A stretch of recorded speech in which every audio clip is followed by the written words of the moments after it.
नमस्कार दोस्तों, तो कैसे आप सभी दोस्तों। इस वीडियो की स्पीड को आप पहले ही बढ़ा लीजिएगा, ठीक है। आप इसको 2x में या जैसे भी आपको देखना हो उसकी स्पीड को बढ़ा लीजिएगा। तो आज हम करने वाले हैं आपका 2023 का जो आपका जेट का पेपर हुआ था दोस्तों, उसमें आपके टीचिंग एप्टीट्यूड के सवालों को पूछा गया था, जो कि टोटल 50 सवाल थे। तो आज हम उन्हीं 50 सवालों को यहाँ पे करने वाले हैं। देखिए, जिस भी व्यक्ति के अंदर कॉमन सेंस है, जो व्यक्ति हल्का सा भी समझदार है, वो इनको ईजिली कर लेगा। आपको जरूरत नहीं है इन्हें पढ़ने की या इन्हें करने की, लेकिन फिर भी जिनके पास लगता है, जिनको लगता है कि यार उनसे थोड़ा मुश्किल होगा करने में, समझने में हल्की सी प्रॉब्लम हो सकती है, तो हम क्या करेंगे, इनको सवाल को जल्दी से करेंगे। इसकी स्पीड को आप बढ़ा लीजिएगा, ज़्यादा टाइम इसमें मत लगाइएगा, ठीक है। तो इनको जल्दी से पढ़ते हैं और इनको सॉल्व करते हैं, ताकि आप लोग हल्का सा आपके माइंड में सेंस आ जाए कि सवालों को करना कैसे है, ठीक है। अप्रोच को देखेंगे, बाकी और कुछ नहीं देखेंगे, ठीक है दोस्तों। चलिए इसकी स्पीड को बढ़ा लीजिए और स्टार्ट करते हैं। सवाल नंबर 151 से आपका पहला सवाल दोस्तों क्या है। छात्रों में नैतिकता का विकास करने हेतु आप क्या आवश्यक समझते हैं। छात्रों में नैतिकता का विकास करने हेतु आप क्या समझते हैं। क्या आप उनको धार्मिक प्रवचन देंगे, परिवार का वातावरण के बारे में बताएंगे, पूजा पाठ करना सिखाएंगे, या आप उन्हें अच्छे बुरे के अंतर को प्रत्येक अवसर पर उन्हें बताएंगे। तो आप इजीली समझ सकते हैं कि अगर नैतिकता का विकास उनमें करना है तो हम क्या करेंगे दोस्तों, हम उनको अच्छे बुरे का अंतर बताएंगे प्रत्येक अवसर पर, ठीक है। तो ऑप्शन आपका जवाब क्या हो जाएगा, डी। ऑप्शन डी बिल्कुल आपका सही हो जाएगा। दोस्तों मैं आपको बता दूं कि अगर आपको आंसर नहीं भी आ रहा है ना, तो एक तरीका आपको बता देता हूं कि जो भी सबसे लंबा हो उसको आपने टिक कर देना है, ठीक है। जो सबसे लंबा ऑप्शन आपको दिखे ना, उसको टिक कर देना। 99% आपका वो सही होगा, ठीक है। जो भी ऑप्शन सबसे लंबा हो ना, उसको टिक कर देना। 99% वो आपका बिल्कुल सही हो जाएगा, ठीक है। तो चलते हैं अगले साल पे। सवाल नंबर आपका 152 सॉरी 152 आपको दोस्तों क्या कहता है कि प्राथमिक स्तर पर शिक्षण यथासंभव मातृभाषा में ही होना चाहिए, क्योंकि जो आपकी प्राथमिक स्तर की शिक्षा होती है वो मातृभाषा में क्यों होनी चाहिए दोस्तों। यह बच्चों में आत्मविश्वास विकसित करती है, जी हाँ बिल्कुल सही है।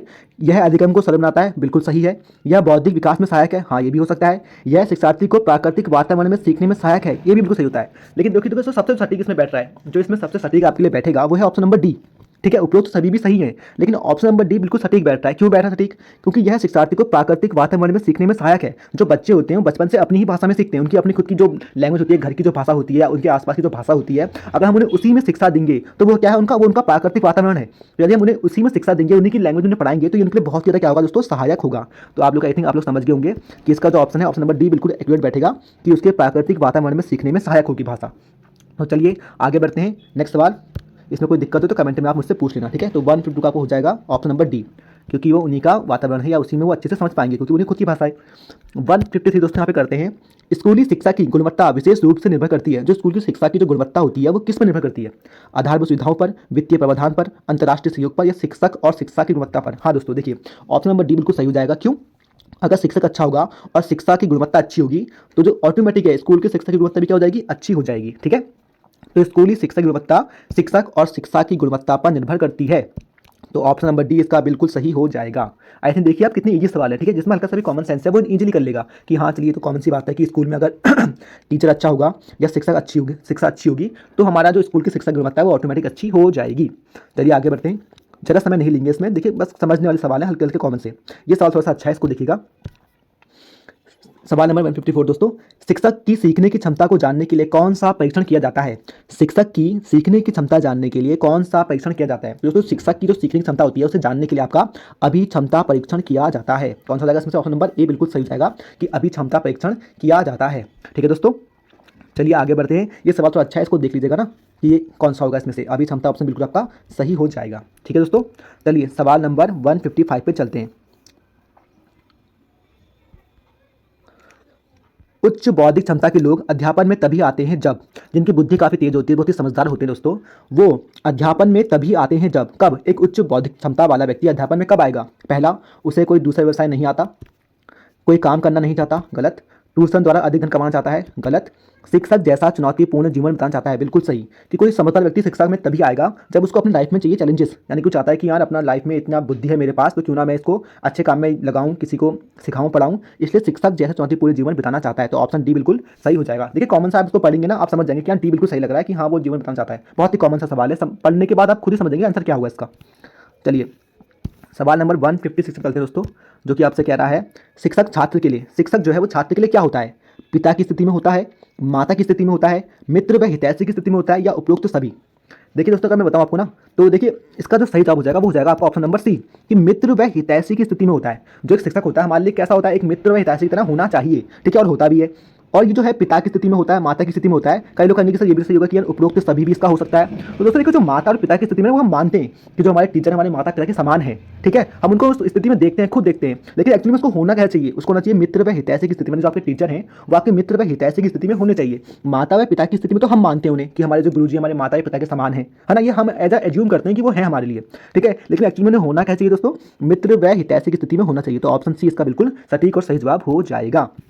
चलिए 157 देखते हैं।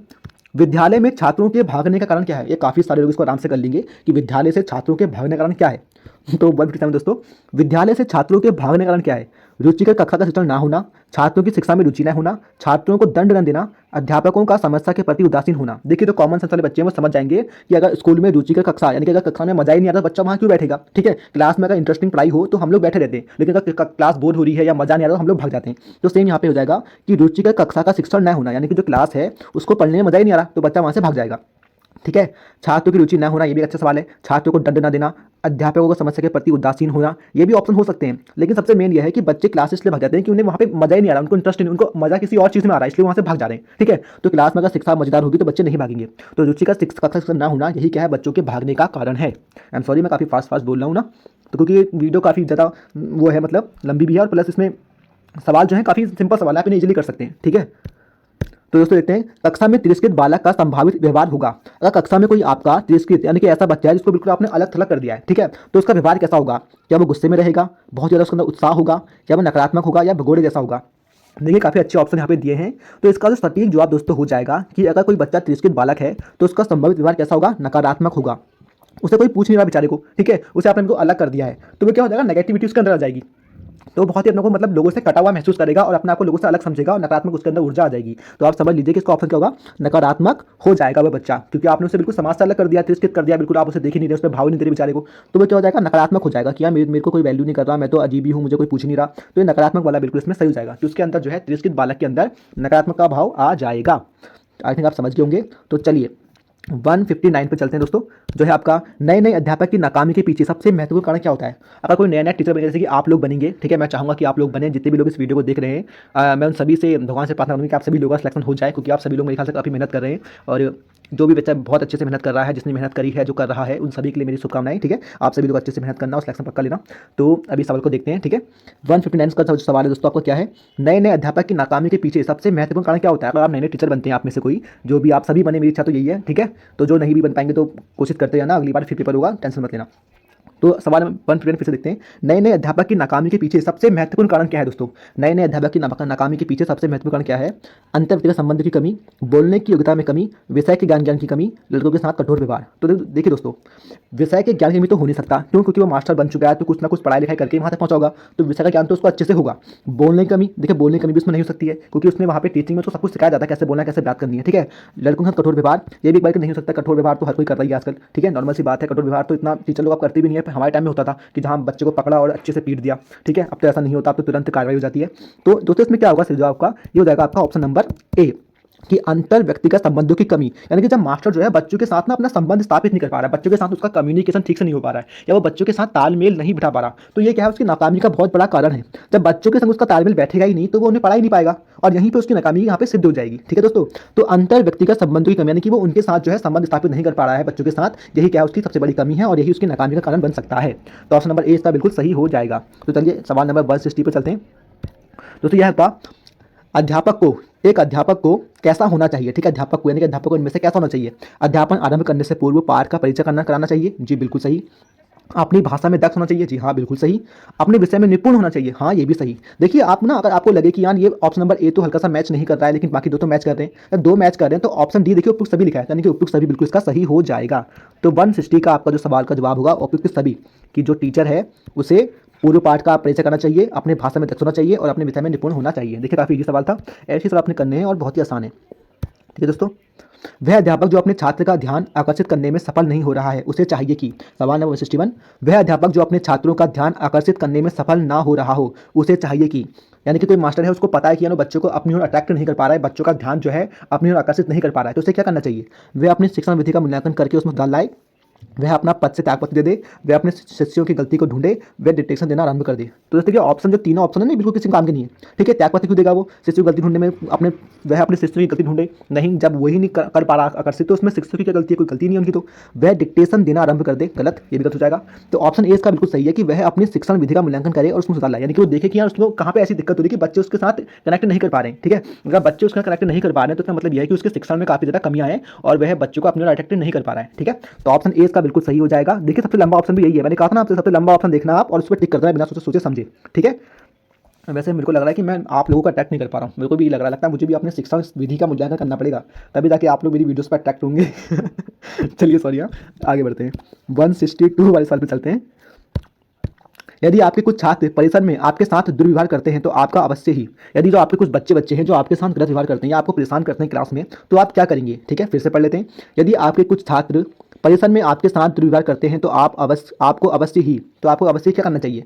प्रधानाचार्य को सूचित करना चाहिए, उनके अभिभावकों को सूचित करना चाहिए, अपने स्वयं के चरित्र तथा ज्ञान के माध्यम से उनके व्यवहार में सुधार लाना चाहिए, इन छात्रों के विरुद्ध अन्य अध्यापकों की सहायता अभियान चलाना चाहिए। तो ऑप्शन नंबर आप सभी समझ चुके होंगे कि ऑप्शन नंबर सी बिल्कुल सही होगा कि अपने स्वयं के चरित्र तथा ज्ञान के माध्यम से उनके व्यवहार में सुधार लाना चाहिए, ठीक है। बच्चा अगर आपके साथ व्यवहार अच्छे से व्यवहार नहीं कर रहे हैं तो आप अपनी कॉमन सेंस से, अपने माइंड से, अपने अपने व्यवहार के हिसाब से उनके साथ डील करेंगे और उनको अच्छे समझाएंगे या उनके साथ अपना व्यवहार अच्छा करेंगे, ठीक है। तो ऑप्शन नंबर सी क्या होगा इसका? बिल्कुल सही हो जाएगा। कुछ लोग इसको पढ़ के समझ जाएंगे कि यार अपने स्वयं के अपने हिसाब से मैं हैंडल करूंगा चीज़ों को, तो ऑप्शन सी बिल्कुल सही हो जाएगा, ठीक है दोस्तों। 163, तो यह है दोस्तों आपका, यदि कोई छात्र कक्षा में बेहोश हो जाता है तो आप सबसे पहले क्या करेंगे, ठीक है। कोई छात्र कक्षा में बेहोश हो जाता है तो आप सबसे पहले क्या करेंगे?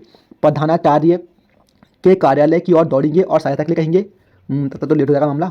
बच्चों के माता पिता को सूचित करेंगे तथा उनकी प्रतीक्षा करेंगे, नहीं, गलत। उसे प्राथमिक चिकित्सा देंगे तथा किसी निकट के डॉक्टर से संपर्क करेंगे, बिल्कुल सही दोस्तों। और ऑप्शन डी है आपका, उस लड़के को घर भेजने का प्रबंध करेंगे, हाँ ये भी करेंगे लेकिन बाद में करेंगे, ठीक है। तो अभी जो सटीक बैठता है दोस्तों वो क्या है इसमें? उससे प्राथमिक चिकित्सा देंगे तथा किसी निकट के डॉक्टर से संपर्क करेंगे, यानी कि हम उसको भी क्या फर्स्ट एड देंगे तुरंत, क्योंकि देखिए कुछ भी इमरजेंसी हो सकती है तो सबसे पहले आप उसका इलाज करेंगे ना। ये कौन सा है कि यहाँ वहाँ भाग रहे हैं तब तक बच्चों की दिक्कत होगी ज़्यादा, तो सबसे पहले आप उसे प्राथमिक चिकित्सा देंगे तथा किसी निकट के डॉक्टर से संपर्क करेंगे और उसके बाद आप बाकी लोगों को बताएंगे, ठीक है, ताकि इलाज में देरी ना हो। इलाज में बिल्कुल देरी नहीं करनी है बच्चे के, ये नहीं कि यहाँ वहाँ भाग रहे हैं। तो सबसे पहले अपने हिसाब से उसको आप देखिए प्राथमिक चिकित्सा, एंड देन उसके बाद आप उसे डॉक्टर के पास लेके जाएंगे और बाद में सबको बताएंगे कि ऐसी दिक्कत है यहाँ पे आ जाइए, ठीक है दोस्तों। तो ऑप्शन सी इसका बिल्कुल सही हो जाएगा, कॉमन सेंस वाला सवाल है, बिल्कुल कोई दिक्कत वाली बात नहीं। छात्र पाठ में तभी रुचि लेंगे यदि अध्यापक, आपके जो छात्र हैं वो पाठ में कब रुचि लेंगे दोस्तों? उनके साथ मित्रता का व्यवहार करेंगे, बिल्कुल सही। उन्हें जिस ज्ञान की आवश्यकता है वह देंगे, ये भी हो सकता है। वीडियो कार्यक्रम के द्वारा पढ़ाएं, ये भी हो सकता है। उन्हें बताएं कि यह सीखने के लिए आवश्यक है। देखिए दोस्तों सभी ऑप्शन है बिल्कुल सही है, कोई दिक्कत वाली बात नहीं है, लेकिन सटीक कौन सा बैठ रहा है?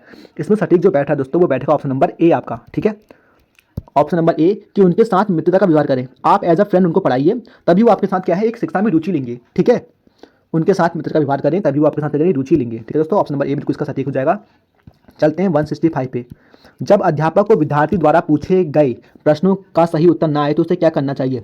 यानी कि जो आपके जो विद्यार्थी है वो आपसे कोई सवाल पूछ रहा है और आपको उसका जवाब नहीं आ रहा है तो आप क्या करेंगे, ठीक है। कोई अस्पष्ट उत्तर देकर विद्यार्थी को संतुष्ट कर देंगे, बिल्कुल गलत दोस्तों, बच्चों को आपने कभी गलत नहीं पढ़ाना है, ठीक है। ऑप्शन नंबर बी, विद्यार्थी को बोल देना चाहिए कि वे असंबंध प्रश्न ना पूछे, ये भी गलत दोस्तों। अगर बच्चा कोई सवाल पूछा आपको उसका जवाब बताना होगा, ठीक है। विद्यार्थी को बता देना चाहिए कि वह बाद में उत्तर देगा, हाँ दोस्तों हो सकता है। ऑप्शन नंबर डी देख लेते हैं, विद्यार्थी को बता देना चाहिए कि वे पुस्तकालय में जाकर पुस्तकों में स्वयं उत्तर खोजे, नहीं दोस्तों आप बच्चे से क्यों कहेंगे कि आप जगह ढूंढो, आप अपने हिसाब से उसको जवाब देंगे और उसको सेटिस्फाई करेंगे। तो ऑप्शन नंबर सी इसका बिल्कुल सही हो जाएगा दोस्तों, ठीक है। कि विद्यार्थी को बताना चाहिए कि वह बाद में, यानी कि आप उसे बाद में उत्तर देंगे। यदि आपको कोई सवाल ऐसा आपसे बच्चे ने पूछ लिया कि आपको नहीं आता है तो आप उससे कहेंगे कि बेटा ठीक है मैं आपको इसका जवाब कल बताऊंगा, ठीक है, या ये जवाब मैं आपको कल बताऊंगा। तो इस जैसे हमारे मास्टर बोलते थे हमसे कि बेटा ठीक है इसका जवाब मैं आपको कल बताऊंगा, अभी आप ये कीजिए और कल मैं आपको इसका जवाब अच्छे से बताऊंगा। तो ऑप्शन नंबर सी बिल्कुल सही हो जाएगा दोस्तों, ठीक है। जैसे आपका सी कि विद्यार्थी को बताना चाहिए कि वह बाद में उत्तर देंगे, ठीक है दोस्तों। चलते हैं 166 पे दोस्तों। वीडियो काफ़ी लंबी हो रही है, मेरे ख्याल से हमें फटाफट करना चाहिए। प्रभावशाली शिक्षण का अर्थ क्या है? एक प्रभावशाली शिक्षण का अर्थ दोस्तों क्या है? विद्यार्थी को दिया जाने वाला प्रेम, सहयोग, लगाव अथवा प्रोत्साहन, नैतिक अपराधों के तदुपरांत छात्रों को दिया गया दंड, व्यक्तिगत शिक्षा तथा कक्षा में खुली चर्चा। दोस्तों आप देख सकते हैं कि दंड देना तो कोई समाधान है नहीं किसी चीज़ का, है ना। प्रभावी शिक्षा में दंड देना बिल्कुल गलत है। आप बच्चों को मारें पीटें उनको समझाएं तो ये बिल्कुल गलत बात है, तो ये तो हो नहीं सकता। ऑप्शन नंबर ए देखिए, विद्यार्थी को दिया जाने वाला प्रेम, सहयोग एवं लगाव, बिल्कुल सही दोस्तों। और ऑप्शन नंबर सी, व्यक्तिगत शिक्षा तथा कक्षा में खुली चर्चा, तो ये भी होनी बहुत जरूरी है। तो डी, ए और सी ये आपको दोनों बिल्कुल सही हो जाएंगे दोस्तों, कि कक्षा में चर्चा भी हो और आपके साथ क्लास में जो है सहयोग भी हो, प्रेम भी हो, लगाव भी हो, सब चीज़ें होनी चाहिए। तो ऑप्शन डी यानी कि ए और सी आपके दोनों बिल्कुल सही हो जाएंगे। चलिए आगे साथ चलते हैं दोस्तों। जो है शिक्षण में तुलनात्मक अध्ययन के लिए उपयोगी है, शिक्षण में तुलनात्मक अध्ययन के लिए दोस्तों क्या उपयोगी है? मानचित्र, रेखाचित्र, तालिकाएं, ग्राफ। देखिए बोला तुलनात्मक अध्ययन, हम तुलना कैसे करते हैं दोस्तों? तुलना होती है कम ज़्यादा, ऊपर नीचे ना, इसको यानी कि ग्राफ में हम दिखाते हैं कि देखिए ये ग्राफ यहाँ तक है, यहाँ पे हमारी कम सेल हुई है और यहाँ पे हमारी ज़्यादा सेल हुई है। तो ग्राफ के माध्यम से हम कम ज़्यादा तुलनात्मक अध्ययन करते हैं। तो ऑप्शन नंबर डी इसका डी, ग्राफ से, क्योंकि ग्राफ से हम कहते हैं तुलना करते हैं। ठीक है दोस्तों, कम ज़्यादा, ऊपर नीचे, कितनी सेल हुई, कितनी वो हुई। तो ऑप्शन नंबर डी बिल्कुल सही हो जाएगा। ठीक है, शिक्षण में तुलनात्मक अध्ययन के लिए हम ग्राफ का उपयोग करते हैं। 160 दोस्तों, जिस शिक्षण विधि में छात्र सक्रिय रूप से भाग लेता है वह विधि है। ऐसी कौन सी विधि जिसमें जो छात्र है वो सक्रिय विधि से रूप लेता है या सक्रिय तौर पे भाग लेता है? जिस शिक्षण विधि में छात्र सक्रिय रूप से भाग लेता है वह विधि कौन सी है? कहानी विधि, नाटकीकरण विधि, प्रश्नोत्तर विधि या वार्तालाप विधि? तो इसका ऑप्शन बिल्कुल दोस्तों जाएगा ऑप्शन नंबर सी, प्रश्नोत्तर विधि। सक्रिय रूप से मतलब है कि आप सवाल पूछ रहे हैं, बच्चा जवाब दे रहा है, बच्चा भी सवाल पूछ रहा है, आप जवाब दे रहे हैं। तो ये क्या है दोस्तों? एक सक्रिय विधि है कि दोनों आप लोग आपस में कम्युनिकेशन कर रहे हैं। ठीक है, ये सवाल आपसे सवाल पेपर में बन सकता है। अच्छा सवाल है कि वो आपसे पूछेगा कि मतलब सक्रिय कक्षा कैसी होती है। तो सक्रिय कक्षा वो होती है जहाँ पे छात्र और शिक्षक दोनों एक दूसरे से सवाल पूछ रहे हैं। तो ये क्या है? एक सक्रिय कक्षा है, यानी कि बच्चा भी सवाल पूछ रहा है और जो मास्टर है या क्लास टीचर है वो भी आपसे सवाल पूछ रहा है। कि बच्चों में और टीचर में दोनों में क्या है? कम्युनिकेशन हो रहा है। वहाँ से भी सवाल आ रहे हैं और वहाँ से भी सवाल आ रहे हैं, दोनों आपस में कम्युनिकेट कर रहे हैं और सवालों का आदान प्रदान हो रहा है और काफ़ी अच्छे से चर्चा चल रही है। दोस्तों ये क्या है? आपका सही बिल्कुल एक सक्रिय कक्षा का रूप है। ठीक है, तो प्रश्नोत्तर विधि क्या है दोस्तों? शिक्षण विधि में छात्र सक्रिय रूप से भाग लेता है वह विधि है प्रश्नोत्तर विधि। यहाँ क्या है? छात्र बिल्कुल इसमें पार्टिसिपेट करता है कि वो जब सवाल पूछेगा जवाब देंगे, आप सवाल पूछेंगे वो जवाब देगा। तो ऐसे क्या है? बच्चा इसमें इन्वॉल्व होता है। ठीक है, तो ये अच्छा सवाल है, कॉमन सेंस वाला है, अच्छा है। ठीक है, देखिएगा ध्यान से। दूरदर्शन शिक्षण का गुण है। तो जो दूरदर्शन शिक्षण का गुण है दोस्तों, जैसे कि हम जो टेलीविजन के माध्यम से दिखाते हैं बच्चों को शिक्षा वगैरह कुछ ज्ञान देते हैं टीवी के माध्यम से, तो वो शिक्षण कैसा कैसा गुण है? कार्यक्रम से छात्रों और शिक्षक दोनों में दृष्टिकोण विशालता आती है। छात्र नवीनतम विचारों और दृष्टियों से परिचित होता है। दूरदर्शन कार्यक्रम राष्ट्रीय शिक्षा में एकता लाते हैं। तो इसका दोस्तों जो ऑप्शन डी है बिल्कुल सही हो जाएगा। ये सभी कि कार्यक्रम से छात्र और शिक्षक दोनों के दृष्टिकोण में विशालता आती है, यानी कि वो जो दूरदर्शन के माध्यम से सीखते हैं तो काफ़ी कुछ उन्हें जानने सीखने को मिलता है। छात्र नवीनतम विचारों और दृश्यों से परिचित होते हैं, बिल्कुल सही। दूरदर्शन कार्यक्रम राष्ट्रीय शिक्षा में एकता लाते हैं, बिल्कुल सही। तो ऑप्शन डी इसका बिल्कुल सही हो जाएगा दोस्तों। ठीक है, सिंपल सवाल था, काफी अच्छा सवाल। सवाल नंबर 170 दोस्तों, शिक्षण की उत्तम प्रणाली वह है जिसमें प्रश्नोत्तर की आवश्यकता ना पड़े, अध्यापक छात्रों से प्रश्न पूछे, छात्र अध्यापक से अपनी शंका का समाधान करवाए, अध्यापक और छात्र दोनों प्रश्न पूछे। देखिए मैंने अभी आपसे कहा था कि शिक्षण की उत्तम प्रणाली की शिक्षा जो सक्रिय क्लास होती है, जो ये एक्टिव क्लास होती है, वो कैसी होती है? एक एक्टिव क्लास दोस्तों वो होती है जिसमें अध्यापक और छात्र दोनों प्रश्न पूछते हैं। ठीक है, ये वही सवाल है घुमा के आपसे पूछा गया है कि शिक्षण की उत्तम प्रणाली कौन सी है। तो दोस्तों उत्तम प्रणाली वही होगी जहाँ पे अध्यापक और छात्र दोनों अपने डाउट क्लियर कर रहे हैं। ठीक है, अध्यापक जो है छात्र से पूछ रहा है कि आपको समझ में आया नहीं आया, छात्र सर से पूछा कि सर ये सवाल कैसे हुआ, कैसे यहाँ पे ये चीज़ होनी चाहिए थी, ऐसा होना चाहिए था। तो दोनों आपस में जो बात कर रहे हैं और अच्छे से चीज़ों को समझ रहे हैं। तो अध्यापक और छात्र दोनों प्रश्न पूछे, ये क्या है दोस्तों? शिक्षण की उत्तम प्रणाली है। ठीक है, प्रश्न देखिए, बाकी ऑप्शन देखिए आप एक बार के लिए, प्रश्नोत्तर की आवश्यकता ना पड़े। यार क्यों नहीं पड़ेगी? क्लास आप पढ़ाएंगे तो वहाँ पे सवाल तो आप पूछेंगे ना, एक दूसरे कम्युनिकेशन तो होना जरूरी है। सवाल ही नहीं होंगे तो भी बच्चा समझेगा कैसे? अध्यापक छात्र से प्रश्न पूछे, ये अच्छा ऑप्शन है कि हाँ पूछने चाहिए। छात्र अध्यापक से अपनी शंका का समाधान करवाए, छात्र अध्यापक से अपनी शंका का समाधान करवाए, ये भी अच्छा ऑप्शन है कि छात्र अध्यापक से अपनी शंका का समाधान करवाए। ठीक है, लेकिन देखिए दोनों ऑप्शन जो है अगर कंबाइंड करें तो ऑप्शन नंबर डी बिल्कुल बन जा रहा है कि छात्र प्रश्न पूछे। तो देखिए यहाँ पे छात्र दोनों प्रश्न पूछ रहे हैं, छात्र अध्यापक से अपनी शंका का समाधान करवाए, यानी कि छात्र भी जो है अध्यापक से प्रश्न पूछ रहा है। तो ये बी और सी को मिला के ऑप्शन नंबर डी बन रहा है। आप ध्यान से पढ़ेंगे और समझ जाएंगे कि बी और सी को मिला के ऑप्शन डी बन रहा है कि छात्र प्रश्न पूछे और छात्र अध्यापक से अपनी शंका का समाधान करवाए। तो इन दोनों को मिला के ऑप्शन नंबर डी यहाँ पे बन रहा है। तो इसका ऑप्शन नंबर डी बिल्कुल दोस्तों सही हो जाएगा। से आप सभी समझ गए दोस्तों कि यहाँ पे इसका जो ऑप्शन नंबर डी है बिल्कुल सही हो जाएगा। ठीक है दोस्तों, कि अध्यापक और छात्र दोनों प्रश्न पूछ रहे हैं, यही क्या है? आपकी शिक्षण की उत्तम प्रणाली है। दोस्तों अभी के सवालों को इतना ही रखते हैं क्योंकि वीडियो काफी लंबी हो रही है। ठीक है, अगर आपको वीडियो पसंद आती है तो कमेंट में मुझे बताइएगा, मैं शाम तक इसका सेकंड पार्ट भी अपलोड कर दूंगा। ठीक है, अगर आप लोगों को इसमें अच्छा रिस्पॉन्स आता है तो आप मुझे कमेंट में बताइएगा, मैं इसका जो है सेकंड पार्ट अपलोड कर दूंगा। और बाकी अच्छे से पढ़ाई कीजिए और best of luck for your exams.